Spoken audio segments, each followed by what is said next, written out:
Hey there, welcome to this Warhammer 40,000 kill team video. Today we're going to be having a look at some of the weapons which are going to be getting a buff in Into the Dark. So Warhammer Plus did a battle report the other day previewing some of the new rules. In particular, Condensed Environment and the new guard action look really interesting. I'm really excited for Into the Dark. I think it's going to be really cool, just having a little bit of something to freshen up the game, change some of the rules around, and yeah, the theory crafting's begun already, thinking about what might be the case in the future. So we're going to go through all of the bespoke teams which are in the game at the minute, and some of the compendium ones which I think are going to become a little more relevant on indoor boards than the outdoor ones at the minute. So the first rule which is of interest is Condensed Environment. This gives Blast, Splash and Torrent weapons the lethal 5 rule as well.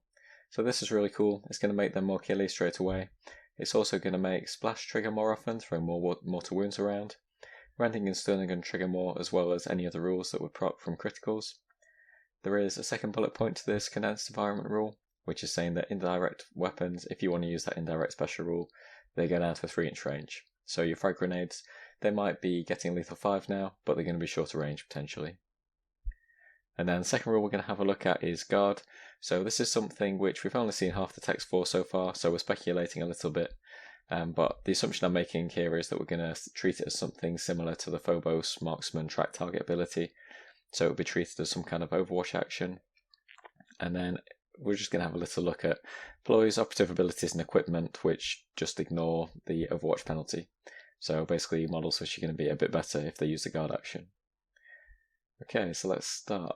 So there's frag grenades. These are the standard 2EP. Loads of teams get this, so I'll just separate this off at the start here. So your regular guardsman now is going to be able to have this weapon which has got lethal 5 on it, which is nice. Any other kind of slightly improved grenades, things like plasma grenades, prismatic grenades, we'll call those out separately when we go through each of those particular teams.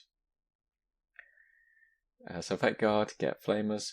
These are something which is probably not used as much at the minute, but I can see them getting more use Into the Dark, not just because of the lethal 5. I think generally you're going to have these corridors, you're going to have more narrow walkways, more objectives that operatives are going to be doing dog piles onto. I think in general you're going to have more opportunity to use these kind of blast and torrent abilities. So yeah, really nice for them to have that. The grenade launcher is cool as well. So where frag grenades were a 2-3 damage, this is 2-4, so a little bit of extra damage on the crit. They've got the mortar barrage too. Maybe the spotter will be doing his spotting action less often. Not sure, but this is still an option for them. Although I would say that the barrage ability, I wouldn't be surprised if there's some kind of rule there, which we find out later on, says you're not allowed to fire a weapon with barrage, just because the idea of firing something up into the air and down again doesn't really make sense in a condensed environment. One other thing to note is the Vet Guard demo mine. This is actually an area of effect attack, so it's not going to be blast, splash or torrent, so it doesn't qualify for the lethal 5. A little bit unfortunate from them there. I wouldn't be surprised if there's some kind of other rule or FAQ in the future that does give these kind of area of effect attacks lethal 5 as well. Kommandos got a massive buff out of this, so you've got the burner boy, that's the equivalent of the flamer, rocket boy as well, so 5 on 4s, potentially with relentless, splash is going to go off more often, and another really nice thing that Kommandos have got is dakka, so the strat ploy that says if you retain a crit you can turn one of your fails into a normal hit. So on, let's say, 4 dice with a stick bomb, you're going to be at around an 80% chance to be able to have dakka trigger as well. Stick bomb shown here, again slightly better than a frag grenade at 2-4 damage, that's nice. And dynamite, I think this is fantastic, really looking forward to trying this out. Lethal 5 dynamite, yeah, really good, super killy. The bomb squeak doesn't get lethal 5 up in a similar way to the Vet Guard demo mine, that's unfortunate. I would say Kommandos are probably struggling a little bit in the meta at the moment, struggling to crack through power armor. There's lots of power swords going around as well as things like Sicarians, so 10 wound melee models that they're struggling to a little bit, but potentially these buffs might help them, give them a little bit of a boost. And then Hunter Clade, so the alphas can take the phosphor blast pistol. This was already a really good profile. 4 on 2 is 4-5, no cover, and then you're going to be getting lethal 5 on top of that, which is great. They can also take as equipment the uplink Vic feed, so potentially your 2 gunners, so something like your plasma caliber and your arc rifle. You can put these on those, and then when you take the guard action, the thinking is at the minute that you're not going to be taking that Overwatch penalty. And then Warpcoven, they've got the warpflame pistol. So whereas the other flamers we were looking at before were 5 shots and 2s 2-2, this is actually 2-4. A lot of people are already taking the ability to give them no cover and lethal 5, so they've got lethal 5 up already. And maybe you don't need to take that anymore. Maybe that's going to free up space on your roster, and you're going to be able to do other more interesting things. You've got fluxblast too, so this is really good. That's going to get rending triggered more often. Firestorm, bit of a mixed bag there. With indirect, you're potentially going to be down at 3-inch range if you're trying to shoot into a concealed target. Pathfinders EMP grenade. This is basically just like a frag grenade, but with the lethal only really helping you out against things with a 6-up save. So now you'll be getting lethal 5 instead of lethal 6. Then the marksman shown here, he's got the inertial dampener. This is something which is quite nice. When the team dropped originally, we were thinking, they've got 12 to 13 operatives, you're not going to have much Overwatch opportunity. This is kind of a wasted ability, but now potentially in Into the Dark and you have that guard action, you're going to be getting more mileage out of it. Novitiates got boost 2 with their ministorum flamer, so the other flamers were 2-2, this is 2-3. So already, if you got lethal 5, you're going to be getting more damage off of that. More likely to trigger the Inferno rule as well. And then the time this is going to get really good is with the ministorum flamer. So again, 3-4 damage, Inferno 2. And you're going to be having that burning advance as well. So you can potentially move dash and then shoot and potentially set up some better shots. So being able to torrent into 2 or 3 targets maybe. Wyrmblade got a boost as well, so you got the flamer and the grenade launcher, same as the vet guard. One thing which is of interest is the flamer. A lot of people were putting this into hiding already, dropping them in and then saying because you didn't need the cooldown ambush rerolls as much because you were hitting on 2s, that was great. So that's going to get a little bit of a boost there. Whether we'll still be able to do things like forward deploy or do hiding, not sure. In a condensed environment, I'll have to wait and see, but that would be cool if we could. And then seismic cannon as well, 6 shots with stun. So the chances of you getting that stun now with lethal 5 up are really high, so that's cool. Blasting charge as well, just a bit of a better grenade. That blast one, maybe you'll see that come into play more often too. Void dancers, I think this is one of my favourite ones. So the Death Jester's got a 2 AP ability he can use called Shrieking Harvest to basically fire with torrent. He's got fly as well, so again I think he could be able to move forward, set up some interesting angles maybe your opponent wasn't expecting. Lethal 5 is going to make rending trigger more often too, which is really nice. And then another thing I'm thinking about at the minute is maybe you drop the support grip from time to time and take the Shrieking rounds instead. So mortal wounds 1, rending is going to give you another mortal wound as well potentially. I think that's something there which is interesting to experiment with. And then prismatic grenade.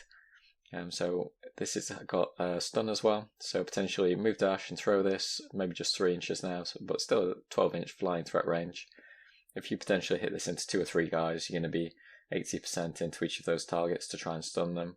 You might potentially have melodrama rerolls as well, so if you can get -1 APL on, say, 3 guys on one side of the board, that's just going to slow their advance down, even if you don't kill them. Legionary flamer.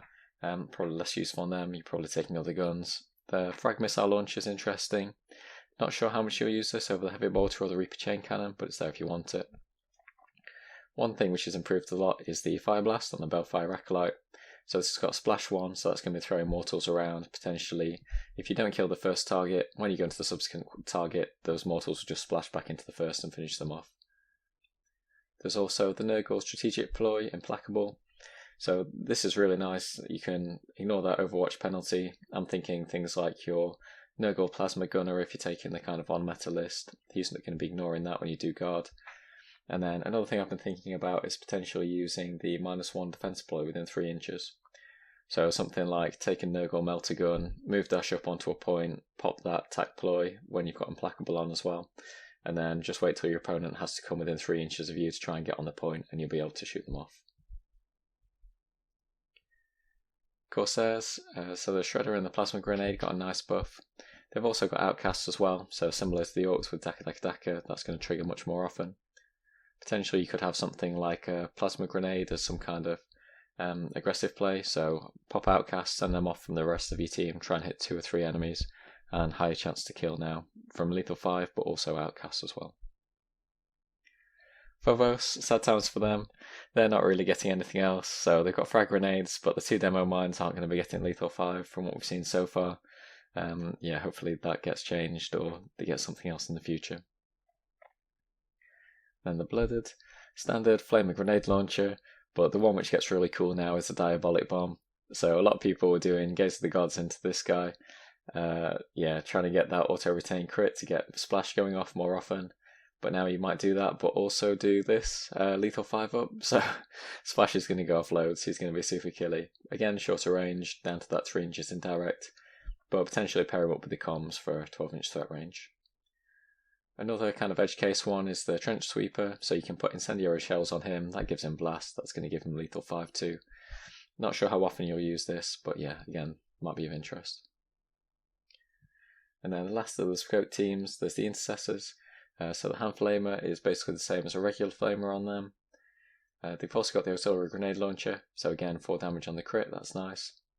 You could also take the methodical chapter tactic to ignore the ballistic skill modifier for guard. Something which might be interesting is maybe you don't take this as your first choice, but you pick one from the same section, then use the tac ploy to switch into this if you think you're going to be on a board where you're going to be standing back and using guard a lot more. And then of the compendium teams, I think High Fleet are going to be really interesting into the dark. You've got a lot of solid melee. Your 3 Tyrannid warriors could, or even 6, could be really nasty melee threats and potentially healing themselves up with feeder tendrils. There's the Bob Strangler gets a boost. Not sure how often you're going to run this. I'm not sure you want a heavy gunner. I think you're probably looking at something more like 2 weapon beasts and a Death Spitter leader. Acid Maws as well are cool, so you could potentially put 5 of these on Gene Stealers. That splash is going to trigger more often, and something else which I think could be quite fun would be to try it out with GA2 gaunts.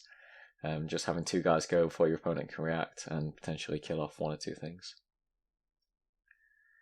And then Talons, their Witch Seekers can get Flamers, so you can potentially take up to 10 of these. Not sure that's what you're going to do, but again, something fun that might be there to try out.